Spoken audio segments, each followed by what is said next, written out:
श्री हठीला हनुमान जी मंदिर पर ये सुंदर सजावट देखिए।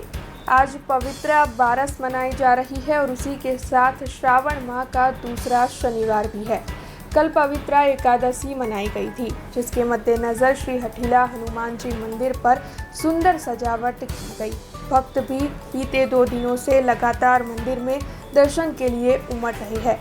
कल जब पवित्र एकादशी थी और आज जब पवित्र बारस है, तो भक्तों की भीड़ मंदिर में कम नहीं हो रही है और साथ ही मंदिर में भी विशेष आयोजन किए गए हैं। मंदिर के महाराज दीपेन गोस्वामी की ओर से आज के दिन को लेकर मंदिर में कौन कौन से आयोजन है, इस बारे में ज्यादा जानकारी दी गई है। जय श्याम।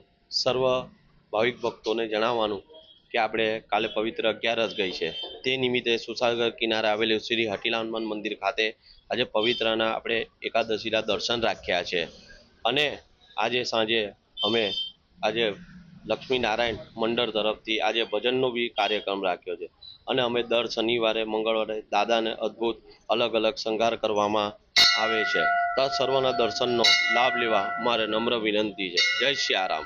हमसे जुड़े रहने के लिए हमारे YouTube चैनल को सब्सक्राइब करें और नई वीडियो की नोटिफिकेशन के लिए बेल आइकॉन को दबाएं।